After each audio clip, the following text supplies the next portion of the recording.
What is going on, everybody? We are back once again with another edition of Wrestling Republic's daily broadcast. It is Wednesday, January the 29th, Royal Rumble week. We've got a sweet show for you, a news show. We're going to break down a bunch of different fun stuff. I'm going to introduce my friends that are hanging out with me today. First and foremost, though, I'm going to send this one all the way across the pond to Scotland.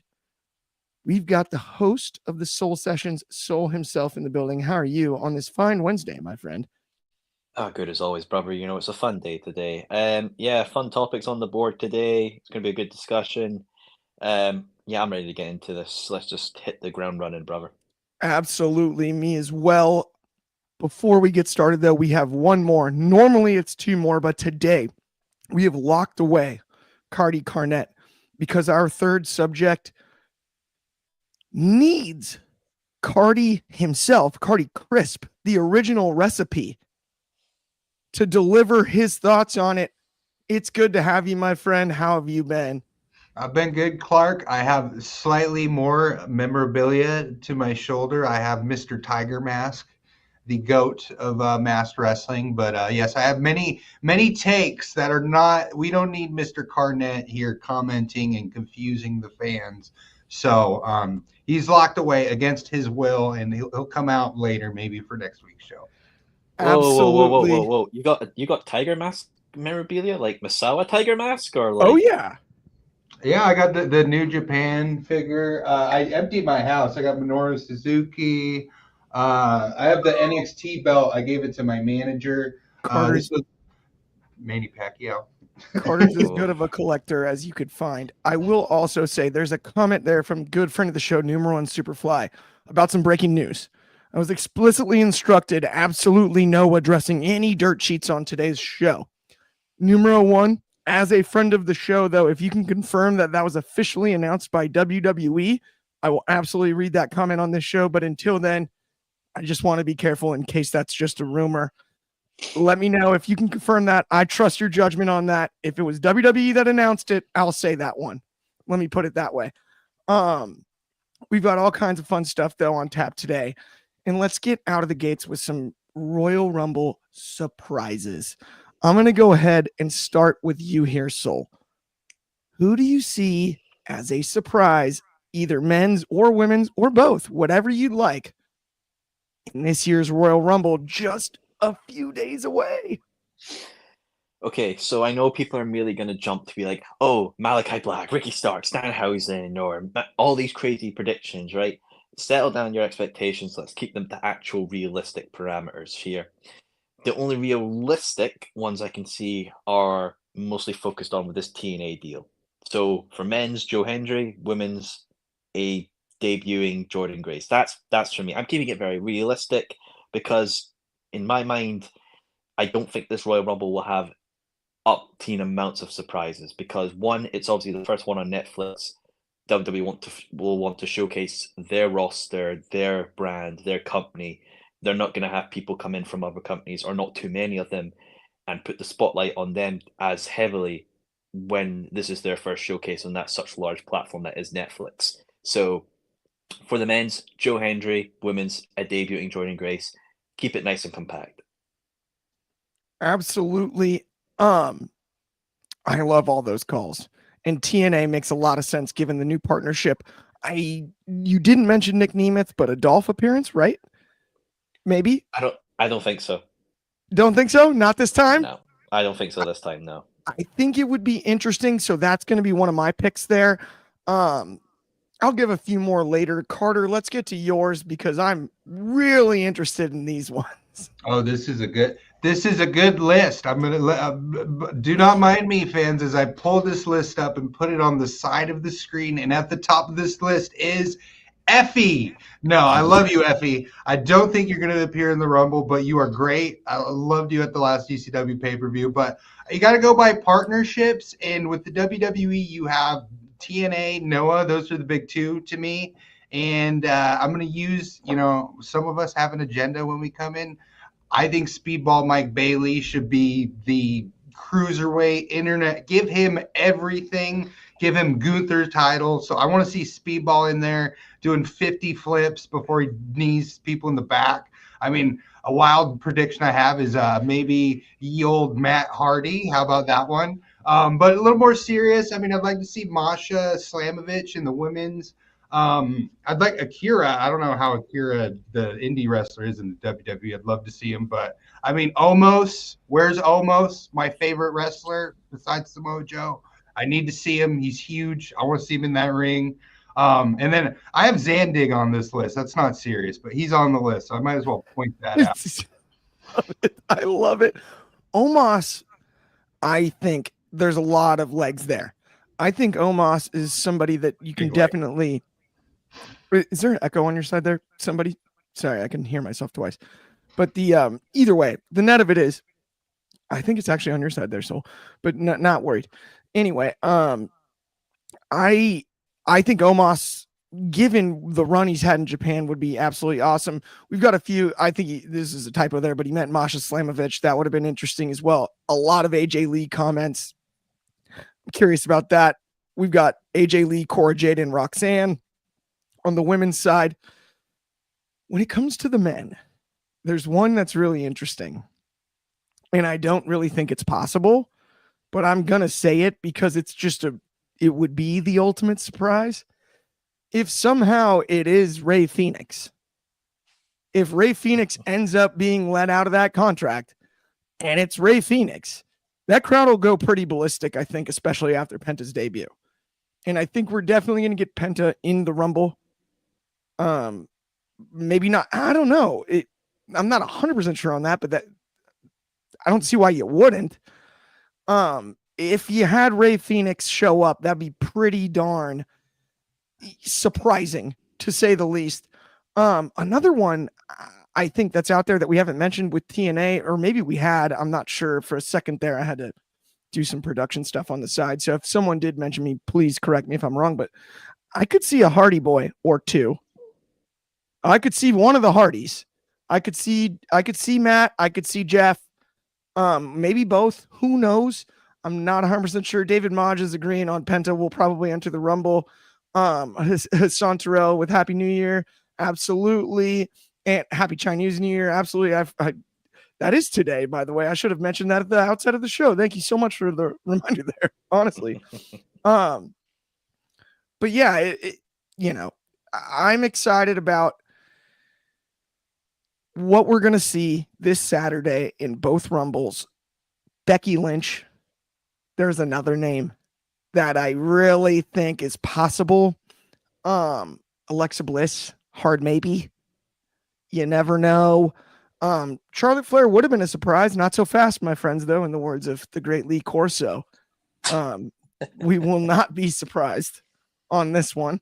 Penta declared for the Rumble on Raw. Thank you so much, Michael Rulas. And then, Penta is in the Rumble. Yeah, I mean, there's a long list of names that could be surprises. I loved what you said, Sol, though, about the TNA names. Like, Joe Hendry would be excellent. Joe Hendry makes a lot of sense in this spot. I'm also wondering if we get a Matt Cardona, Zack Ryder. I'm surprised you didn't go that route. I mean, I don't know. Just because I feel like with Cardona, he's somebody that always wants to evolve. I feel like if he came back as Zack Ryder, it'd be a step back. In my personal opinion, maybe he wants to do that. Maybe he could. That could be funny, but it could be entertaining. But I feel like if anything, it's probably going to be a very, very few select TNA names. And again, I think it was mostly going to focus on WWE's own roster because obviously it is the first Rumble on Netflix, even the first PLE on Netflix. So it's going to be a big one. I think just as a one-off, though, the pop would be so big. It would kind of be like one of those, the proof is in the pudding situations. where he could kind of prove something to some people, because it would be so surprising. To your point, Soul, it's almost like this is better than it would have been when it would have made more sense, I feel like, the previous 2 or 3 years than it does now. Right? And so I think it would be such a shock that the pop would be so big, the proof's in the pudding. It might actually benefit him, to your point about, right, he's trying to evolve, he's trying to, become better and different and bigger. I think it might be one of those like, hey, check this out, because I think that crowd would explode for that one. As far as some other ones, there's a lot of names out there. An interesting idea, though, Omos was mentioned earlier, and size-wise, and we've talked about his run in Japan. There's been stuff floating around, and we don't address dirt sheets, but what about Hikuleo following Omos to the ring and that stare down? 2 absolute redwood trees standing above the ropes in the center of the ring. That's kind of a cool Rumble moment and a cool way to debut Hikuleo if we're going to do it. And it's a little bit of a who's this guy moment, but sometimes that works. I mean, ask Undertaker about Survivor Series, with Brother Love, the Undertaker, right? Like, nobody knew who he was, but it was impactful because you walk out and look that physically intimidating. You aren't going to ask too many questions as a fan. So I don't think that's a terrible idea either. But, there's tons of choices. I'm hoping we're wrong on all of them, and some of the surprises are even bigger. Who knows? Right? That's what makes the Rumble great in the first place. But let's move on to our second topic of the afternoon, evening, morning, depends on where you are here. But we have WWE Clash is announced in Paris. Soul, as our only member of this panel not in the continental United States, I obviously have to go to you first on this one. What are your thoughts as far as Clash and in Paris in the announcement? So first of all, I'm happy that Paris, or France in general, are getting another pay-per-view, because the Backlash in France pay-per-view from last year was stellar from a crowd point of view, and I feel like every single person in that arena made this happen, and they should be proud of themselves because that was an exceptional crowd, exceptional atmosphere, and they brought their A game, and well done, because they've rewarded it in this pay-per-view, which is in a 40,000 seat building, one of the largest indoor arena venues in Europe. So well done for that. Now, moving on to the next part of the subject is, from me personally, there is some worry. One, obviously, is prices. Now, I know some people are going to be like, well, the ticket prices aren't out yet. You don't know how bad they could be, but I only have to use evidence-based practice and show what has come before. Look at the Road to Europe tour, especially, in the UK, the ticket prices are extortionate. WrestleMania this year is quite extortionate as well. This being a PLE of this size in this stadium, I know WWE are going to be like wanting to sell out and say they have the highest gate in Europe or some dafty thing like that. So I feel like that as well. And of course, location-wise, Paris, literally the center heart of Paris. Hotels are probably going to be extortionate as well. It's a busy city, Paris, as well. Something I do want to clear up as well. I've seen Allison say this on the WR page, and I'm going to offer my take about how this has been announced for the 31st of August, while AEW Forbidden Door has been announced for the 25th. I seen him say, well, no, this isn't them trying to steal from AEW's thunder. It's, it's just because of the holidays and the timing wise. My counteractive point, though, is it's still in the same month, and it's literally less than a week. People will be saving up for Forbidden Door, whether to do all the indie promotions around there. That'll be happening in London for hotels and everything. People will be saving up for this. A very few group will be able to do Forbidden Door in London and Paris. There will be a part of them where people will have to say, I have to make a choice. Do I want to go see AEW or do I want to go see WWE? Especially with the whole thing of John Cena's last year, there will be people that will happily be like, I'll put it on my credit card and pay off in the last couple of months or whatever and go to Paris. The reason why they haven't done it obviously in the same day is because it's too on the nose. Being a week later, it could be like, oh, well, that's the only we could do, but we don't mean to do it. You still have June and July. unless they're going to do something in the UK during those days, obviously. But it's like, obviously with the British summer holidays, it really kicks off from June to the end or early beginning of September. So you had that whole month period to play around with. It's just smart business, and I can't be too mad at it because that's just effective practice of business. My main obviously thing is pricing wise and how it's going to be for people traveling from America, Australia, Asia, or even Europe to get into Paris, get a affordable hotel, and then obviously go to this. And obviously they announced Yeah. Raw is going to be there afterwards, so maybe that'll offset the money choice for some people. But at the end of the day, it is rewarding for the French wrestling audience, and they should be damn proud because they've earned this. Absolutely, and it's interesting too because you think about those crowds in Paris that we've seen at not only wrestling events but in mixed martial arts. In the UFC, TKO has had nothing but success between the UFC and WWE traveling to France since it started. Like that's just the truth. The crowds are scorching at those events, and there's no doubt about that. The pricing thing is going to be interesting, like you mentioned, Soul. I mean, that's a little where you're like, but that's kind of everything we talked about, obviously not on the show, but behind the scenes and stuff. This year's Super Bowl, it's astronomical. It's absolutely Yeah, absurd. I saw those tickets and I sent it to you, and you were just like, "Oh, that's just daily things." I was like, I could never I'm imagine like, forking that no, amount of money for that's something. and it was kind of the Super Bowl has become something just different at this stage, right? I mean, even by comparison, the college football national championship, which is nearly as big as far as the gate is concerned and everything for a lot of years, isn't that anymore compared. The Super Bowl has blown up into this. It's like the event of the year thing. And it's wild. You end up with less diehard fans of the two teams in it because it's become such a corporate destination type of event, and it doesn't make it bad. They still fill, an 80,000 seat, 100,000 seat stadium for it every single time. The amount of production that goes into it. I mean, I was looking at the prices for a 30-minute commercial. It's absurd. So that's gnarlier than the ticket prices.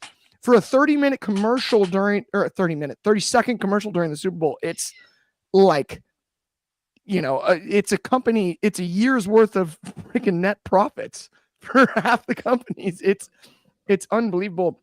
But yeah, as far as Clash in Paris is concerned, though, the ticket prices would be my only concern as well. But I do believe that they can deliver a great event. That is the good news. That is the good news. Yeah, no, absolutely. I have no doubt that WWE will put on a good card. Again, my worry is if it's just 5 matches and Yep. it's hundreds of pounds, or even the euro. The euro is in a worse state than the pound. The pound Right. is really bad at the moment as well. Is it worth it? That's just my thing. Is it, if it's worth it to somebody, then cool. But for me, I need a lot of convincing, especially with Forbidden Door so close. 100%. And like you mentioned with Forbidden Door as well, the timing is a little inconvenient. It's inconveniently convenient, for lack of a better way to put it. That is the way that I would say that one. But let's talk about actually convenience itself really quickly. Speaking of convenient, if you haven't checked out Demand Progress Plus, conveniently, I'm going to give you a discount. Use this code WatchProgress1. You're going to get 50% off your first month on Demand Progress Plus, the home of Progress Defy, and many more promotions. This is where like half your favorite wrestlers cut their teeth. Every chapter currently keeps getting better and better. Do check it out one more time on that code. That's WatchProgress1. That is going to be 50% off your first month on Demand Progress Plus. One of the best tape libraries on the internet. Do not hesitate to check that out. And also, while we're up, head over to the App Store. No matter which phone you have, it'll work. The Etsy app is on both app stores, the Google Play Store. Head over to the upcoming stream section. Make your profile. It's awesome. We're going to be live streaming on the day of the Royal Rumble, no less. Little preview. It's super fun. And the best part is if you join the live stream and you want to get in a little bit of an argument with one of us that's on, you're actually allowed to do so. And you'll have your chance to air your grievances with me about Cody or whoever you want. One more time, that's download the Etsy app. It's on the Apple App Store as well as the Google Play Store. Go check that out. I assure you, you will dig it. But speaking of digging things, I don't know how much I dig this one. We've got the Paul brothers, the Pauls, Logan and Jake. Jake's like the boxing one, and Logan is, the wrestler, but he also boxes. They're kind of Renaissance guys, but in like a not you don't want to root for them way. And so they do a lot of stuff. They do like the videos and they podcast and whatnot. So I do have respect for them, but they did an announcement this week that I don't know. Is it a reality show? Are they going to box each other? Are they going to wrestle each other? Are they going to do a reality show? Is this Jersey Shore? Is this Survivor? Is it a wrestling promo? I don't know what's going on. And we've got our resident MMA expert here and combat sports expert for that matter. I would be probably second in command there, but we're going to give that title to Carty today. That's why we locked Carnette away for the afternoon. What in the wide, wide world of sports, in the words of the great Mel Brooks, Carter, is happening here? Oh, Mel Brooks. That's a great shout out. I realized I didn't grab his DVD collection. This, I'm going to talk to you guys as a boxing MMA fan instead of a wrestling fan. And as let me preface this with, I just got free tickets to the UFC from the UFC. So I love the UFC. I love Dana White. I don't know about the detractors for the UFC. And I don't think the UFC honestly has very much competition. So people like to think they do, but not really. This is proof to me, and this is a biased opinion. If you like the Paul brothers, you're not going to like hearing this, that all these Jake Paul fights have been nothing but light spars. And I think you could almost argue at this point, this is a little bit of a conspiracy. So this is me, this is my opinion, this is the company's opinion, but were those knockouts, were those like works? Like, did Jake Paul pay Tyron Woodley to take a fall? Like with Nate Diaz, like if anybody watched that fight. So I've spent about a week in a pro boxing gym. I'm a blue belt in jiu-jitsu. I compete in jiu-jitsu. Like I actually fight for fun, but I've never gotten to the level of boxing where you spar. These things that Jake and Logan Paul do, you see in anyone who's an amateur boxer does about 2 or 3 times a week in their gym. Like, so if I was going to fight Clark and we were going to put it on pay-per-view, we're friends. We're not going to try to hurt each other. We're going to do something called sparring. So all this is if they're going to box, they're going to spar. This is nothing but a light spar that's being sold as a fight. Now, Floyd Mayweather is doing this right. He's one of the best boxers ever, and he's a very defensive boxer. So what he does is he works with Saki Barra, who ran Pride, who now runs Ryzen. I'm probably saying that wrong, too. Like I was saying, Ryzen, you're correct. Almost, yeah, Pride, whatever. Floyd, what he does is he American boxes Japanese kickboxers, and I don't know the name of one of them, but one of them he knocked out because he got a little testy with them. Floyd's entering that like it's a light sparring session. And if the guy gets a little testy, Floyd is that much better at boxing, he's going to knock him out. These are 2 kids who are YouTubers who wear Showtime boxing. It's gone. I can't help but think that Jake Paul killed it. Netflix didn't renew with Jake. Now they're on to, it's like now they're on to HBO. It's like Triller is no longer affiliated with Jake. Triller. I mean, honestly, guys, I don't mean to be a conspiracy theorist or anything, but it looks like this kid is losing these companies money. And we've all tuned into the Mike Tyson fight. I mean, seeing Mike Tyson's butt was hilarious, but that was the best part of that whole broadcast. There was nothing there. There was nothing there besides nothing happened. Round behind. So this is nothing but a marketing play, and I've been duped every Jake Paul fight. I've bought every one, but maybe I'm mad that he's taking my money.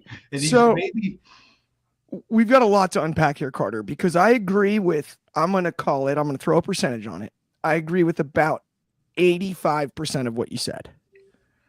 the majority of it, I hear you. And there's a lot of frustration there. Tyron Woodley, Ben Askren.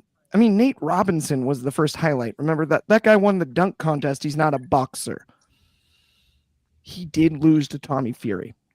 And I can't fathom that there's enough money in the world to convince Jake Paul to fight a back and forth fight in which Tommy Fury gets knocked down and he loses a decision. That is something that I do not believe it's possible that fight was fixed. I don't believe the Furies would go for it, truthfully. And they're not necessarily the most upstanding citizens in the business world, per se. But I don't believe when it comes down to boxing, the pugilistic arts, that it's possible that the Furies would fall for the idea of a fixed fight. So I do think that fight happened. Like, for real. I think he actually lost to Tommy Fury, which makes it a little bit weirder that he's beaten some people that are a little more accomplished than Tommy Fury. When it comes to this promotion that we've seen of whatever this is, it seems to be a reality show. It seems to be, some sort of a series a la like 24/7 used to be for boxing, or even almost like a WWE 365 on the network type of a thing, like an inside the rivalry. I pray this is not a boxing match. That will upset me. I'm a fan of both sports, a diehard fan of pro wrestling and a diehard fan of boxing. Please let this be a professional wrestling rivalry that's paid off in a WWE ring and not a boxing match. I'm begging you. I'm begging. I am begging for this. Do not put gloves on these two and put them in the same ring and let them collect that check. Make them have the pro wrestling match. Make Jake Paul take bumps. Figure that out. I'm begging. I am literally everybody at TKO, every promoter out there in combat sports. Do not let these two brothers scam us on a boxing fight between the two of them. Don't let that happen. But a pro wrestling match, put it on the marquee. I'm all over it. Please, please. Like, I am beside myself. I can't have this as a legitimate, I don't want, when I consume my boxing content, I don't want to hear about this. I do not hate it as much when I consume my wrestling content, because that can be fun. We can tell a fun story with Logan and Jake in a wrestling ring. We really can. That can be fun. The way that professional wrestling is creatively, yes, that'll be fun. David Modge is in agreement here. They'd be a lot better pro wrestling style. Yes. Please do not allow this to be like oh my gosh, it's a huge card. And the Serrano fight was much better. JMoney17 over on Instagram just commented, yes. And that's the only positive of this, is if you can get Amanda Serrano and Katie Taylor in a rematch on the same card and put more eyes on that. That'd be the only positive of a boxing match. But please do this in a WWE ring. It makes more sense. And guess who's the perfect heel? Jake Paul. I'm all over that. He'd be a great wrestling heel. He'd be a better wrestling heel than his own brother, because there's virtually nothing likable about Jake Paul unless you followed him his whole career. He went from Bizarrevark to side of his head tattoos, and then he ruins childhood dreams. He beats Mike Tyson in a light sparring session, like Carter said. I'm still frustrated about it. Sorry. Okay. Let me shake that off. Let's move on. Let's talk about something a little bit more positive. Let's talk about Dynamite tonight. And so I know you're excited about it. It's AEW Day. I love it. You know what that means, in the words of the great Brody Lee. Let's talk about your favorite. Let's talk about the last outlaw, Jeff Jarrett. Taking on Claudio Castagnoli. I'll preview the rest of the card later, but I want to start with this one. So, is it Jeff's time once again in the sun? Is this Jeff's time? The thing is, like, I wouldn't hate Jarrett getting the win, right? But there are many things in my head that make me think something else could happen. I don't think him and MJF is done, because I feel like if Jarrett was immediately go to the world title when he still has 1 year left on his contract, it's not the payoff to what it should be. I think it should be, Jeff Jarrett continues on. He ends up winning the Owen, and he gets a title shot at. Heck, have him have a title shot at Forbidden Door if they're going to do the same way of like the title shot goes on to the next event around that time, which was obviously in Britain. Do that. I wouldn't mind that. I think he should definitely win the Owen. Like 100%, give him a win of the Owen Hart Cup. Like give him that. I wouldn't mind if like MJF costs him, so that spills up to there. If he did win it, say if he beat Claudio and he got to win him, like this isn't going on Revolution. This is like a Dynamite or Collision title picture, and definitely I don't think it should be at Grand Slam Australia. I think it should still be, in my mind, Jay White versus Mox at that event. But you know what? Something on this card I'm really, really excited for is Will Ospreay and Brian Cage for one particular reason. Whose dinner plate was at the Don Callis family? For people who don't know, there was a promo that was on Collision of the Don Callis house. All the members were sitting there. And, Don's like, oh, we're going up against Kenny Omega and Ospreay, the two ferocious people, but we have the upper hand with our 7th team. And people are like, well, we don't have 7 members. And there's the plate there, and it's like, there is. Now, a lot of people have been like, oh, it's going to be Ricky Starks. It's going to be, it could be Ricky, it could be Miro, it could be people coming back. I think it is actually the return of Trent Barretta. Because Trent was a part of the family. He had to go away for injury. I think it's teasing him coming back from injury. And that's what I'm really excited for, because I really loved that production of the promo. And of course, Ospreay and Brian Cage, I think, will be a stellar matchup. But yeah. I was just about to ask you both about that one next, too, because that's obviously advertised. So, Carter, let me get your thoughts on Ospreay and Brian Cage as well. I love the idea on Trent's return. I think it makes a lot of sense. And he works really well in the Callis family because it's so frustrating knowing his past with the best friends. Any heel work he does lands harder because you want to like him, and then he takes it away, right? It's like putting the lid on the cookie jar every single time. But when it comes to Ospreay and Cage, who do you got in this absolute slugfest? I have Ospreay and I have Meltzer giving it 26 stars. No, I think Ospreay versus anybody in Cage is he's a unit. He's huge. Got the backstory Soul was talking about. So I think that's going to be, I'm looking at this card is fantastic. I pulled it up right before we went over it. This is I might give it to Uncle Dave 26 stars. Dave Sheldon, remember, we don't mention Uncle Dave Sheldon, 26 stars of Wrestling Republic stars, no other wrestling company stars. Yeah. But Jay should give Jeff Jarrett the keys to every TNA, WWE, GCW, TJPW. Let Jeff Jarrett run all these companies because he knows what I think he might be the best wrestler ever outside of Samoa Joe. I go my power rankings: 1 Joe, 2, because what's the wrestling business about? It's about making a name for yourself. And who's done? Jeff, any moment in time, has learned to take the cameras and draw them on himself. So I think he's just a smart guy. Taylor Swift saw this. But you're in charge, whatever. You know what I'm saying? He was a former babysitter. Yeah, he's a genius. This Jeff Jarrett guy. He's an absolute genius. He hired Taylor Swift before any record company signed her. That's the visionary that Jeff Jarrett is, by the way. Use that as a Jarrett fan. Think about it. She babysat his children. That's a truth fact, my friends. Okay, one more match, though, that I do. No, one more. We got a couple more, but one that I'm really excited to chat about really quick. We got Switchblade Jay White against Wheeler Yuta. And I'm interested in this one for one reason in particular. Wheeler's gotten a little bit of heat for being kind of the wuss of the group, for lack of a better term. Right? It's not...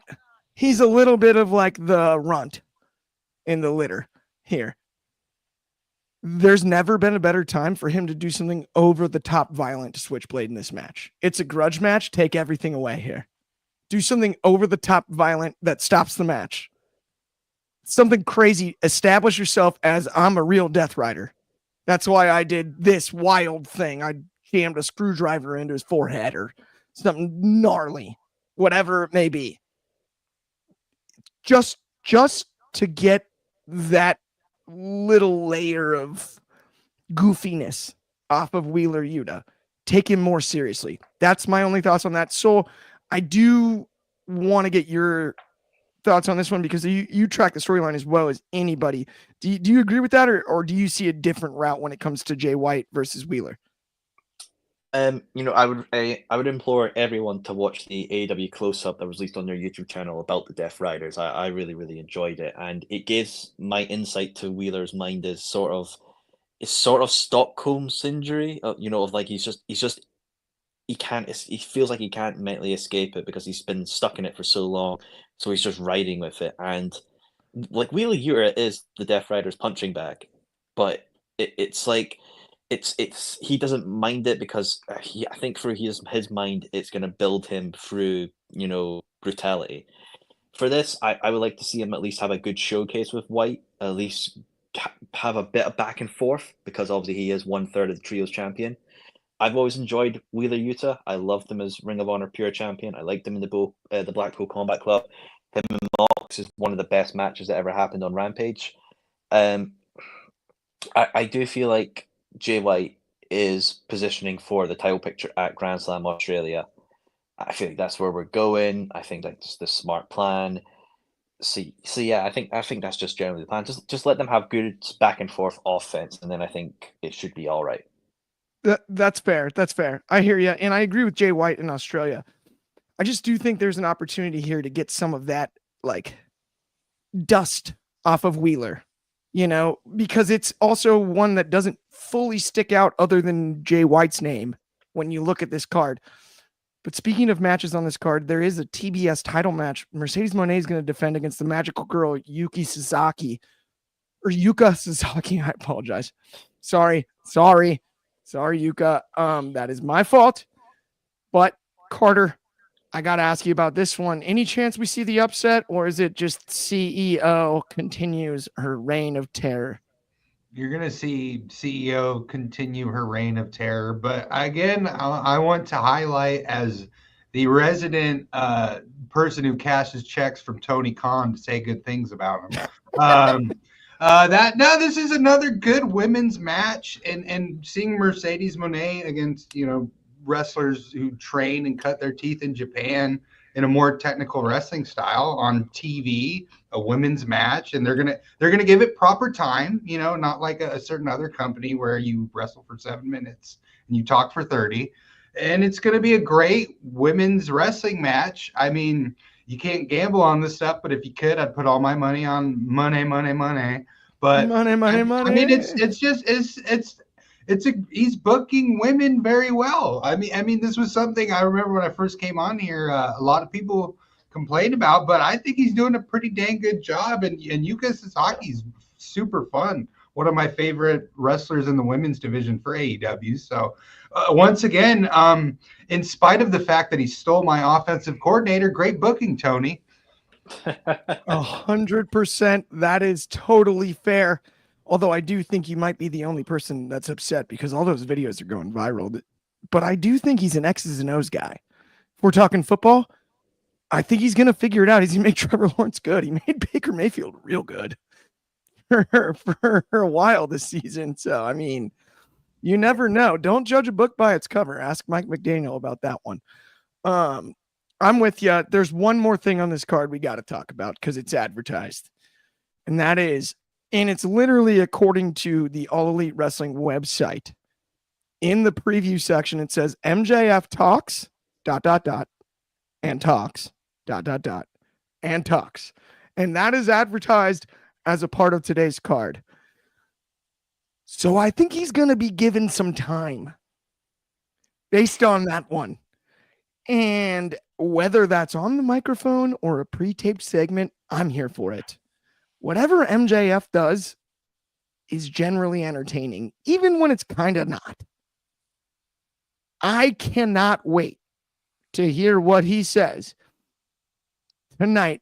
I can't decide if it should happen before or after Jeff Jarrett wrestles his match with Claudio. That's my only thing. So that's the thing. There's two ways MJF is going to go right now. If they have pivoted, which is surprising because AEW usually don't do the word pivot. He'll come out, probably confront MJF, or so MJF will come out, confront Jarrett, say, haha, you couldn't do it, or I cost you, set up a match Revolution. The other thing, which has been teased with AEW programming, is him versus Hangman Adam Page. Yep. Because we have seen Hangman change. Like, after the Christopher Daniels came out and said, I'm done. Like, Hangman looked sad. He looked actually like, oh, what have I done? As well, if you go on his social media page, his banner, which was really a burned down house, is now just smoke. It's kind of like the fire is now calming down and eventually will go out. So I think that's going to be a anxious again. I think Hangman is going to turn face. And I think some people might be like, it's a bit too soon, but from pretty much all of 2024, he was a heel. A full year of him going after Swerve pretty much, and that hatred. And the thing is that that's where all his hatred came from. That's why he was a heel, because of one man. That's done now. So why would he still be that mad? Why would he still be that version of himself? And to be fair, if AEW need anything, they need baby faces, and Hangman was one of the best baby faces they have. I thought he was the biggest one. I mean, honestly, the anxious millennial cowboy character is one of my favorite characters in wrestling history, truthfully. So I mean that, like, I think he's as good as anybody when it comes to that. We also forget how actually brilliant Hangman is, like, in real life. This guy graduated from Virginia Tech, a very good academic school in the United States, early in a few years, and was a teacher education wise.